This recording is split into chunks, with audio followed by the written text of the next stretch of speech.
नमस्कार. श्री स्वामी समर्थ. गुरुवार 3 ऑक्टोबर पासून नवरात्र उत्सवास प्रारंभ झाला आहे. या नवरात्रीच्या काळामध्ये दुर्गा देवीच्या अनेक सेवा करणे आवश्यक असते. दुर्गा सप्तशती पाठ करणे, देवीच्या टाकावर कुंकुमार्चन करणे, त्याचबरोबर देवीची ओटी भरणे आवश्यक आहे.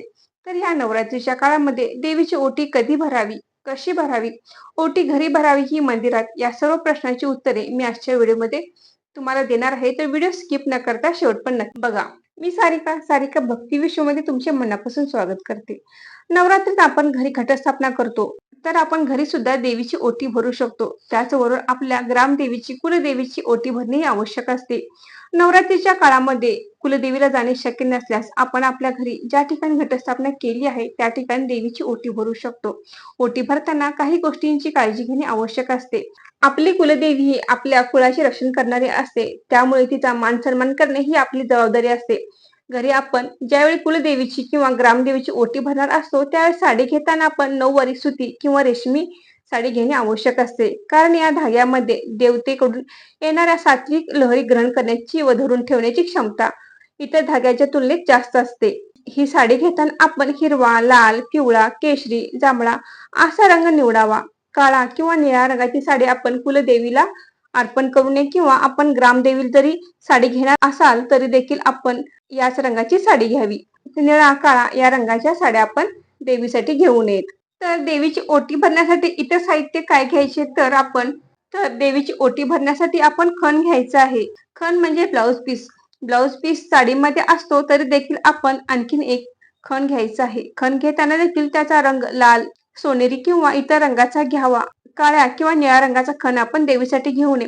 आता साडी घ्यावीच का, तर आपण यथाशक्ती देवीची ओटी भरायची आहे, तर आपण साडी घ्यायची इच्छा असेल किंवा तुमची परिस्थिती असेल तरच आपण साडी घेऊ शकता. फक्त खणा नारळाने जरी ओटी भरली तरी देखील चालते. देवीची ओटी भरण्यासाठी आपल्याला पाणीदार नारळ घ्यायचा आहे, म्हणजे ज्या नारळामध्ये पाणी आहे असाच नारळ आपण ओटीसाठी घ्यायचा आहे. पाणी नसलेला नारळ आपण देवीच्या ओटीसाठी वापरायचा नाही. त्याचबरोबर आपण ओटी भरण्यासाठी गहू घ्यायचे आहेत. 5 सुपाऱ्या, 5 बदाम, 5 खारीक, 5 हळपून, 5 खोबऱ्याचे तुकडे इत्यादी साहित्य आपण ओटी भरण्यासाठी घ्यायचे आहेत. देवीसाठी सौभाग्य अलंकार घ्यायचे आहेत. त्यामध्ये गजरा, जोडवी, हिरव्या बांगड्या, हळद कुंकू इत्यादी साहित्य आपण देवीच्या ओटीसाठी घ्यायचे आहेत. हे सर्व साहित्य एका ताटामध्ये घ्यावे. त्याचबरोबर 5 फळे नसतील तर तुम्ही फक्त केळी घेतली तरी चालतील. देवीच्या ओटीमध्ये पानाचा विडा म्हणजेच तांबूल ही ठेवणे आवश्यक आहे. हा विडा आणताना देवीसाठी पाहिजे असे सांगून आणावे. त्यामध्ये सुपारी व तंबाखू असू नये. नैवेद्यासाठी देवीला खीर ठेवावी. यथाशक्ती 11 रुपये, 21 रुपये, 51 रुपये किंवा 101 रुपये दक्षिणा ठेवावी. आता हे सर्व ओटीचे साहित्य आपण नारळाची शेंडी देवीकडे ठेवून हातात घ्यावे आणि स्वतःच्या छातीसमोर येतील अशा पद्धतीने धरावे. आपण ओटी भरत असताना सिद्धकुंजिका स्तोत्रही म्हणू शकतो. आणि जर आपण सिद्धकुंजिका स्तोत्र आपल्याला येत नसेल तर आपण ओम आय ह्रीम क्लीम चामुंडाय विच्छे, ओम आय ह्रीम क्लीम चामुंडाय इच्छे हा देवीचा 99 मंत्र आपण 108 वेळा म्हणावा. 108 वेळा म्हणणे शक्य नसेल तर आपण 16 वेळा तरी देवीचा हा मंत्र अवश्य म्हणावा. देवीकडून चैतन्य मिळावे आणि आपली आध्यात्मिक उन्नती व्हावी अशी देवीला भावपूर्ण प्रार्थना करावी. त्यानंतर ओटीचे साहित्य देवीच्या चरणावर अर्पण केल्यानंतर ओटीच्या साहित्यावर तांदूळ वाहावेत. आता ही ओटी आपण कधी भरावी, तर आपण ही ओटी महाअष्टमीला भरायची आहे. महाअष्टमी शुक्रवार दिनांक 11 ऑक्टोबरला आहे. तर या दिवशी आपण आपल्या ग्रामदेवीची किंवा आपण घरच्या घरी कुलदेवीची ही ओटी भरू शकतो. आता हे सर्व साहित्य आपण मंदिरात जर ओटी भरणार असाल तर ते मंदिरातच ठेवून यायचं आहे आणि पुजारी देतील तो प्रसाद घेऊन आपण घरी यायचं आणि घरातल्या सर्वांनी तो प्रसाद खायचा.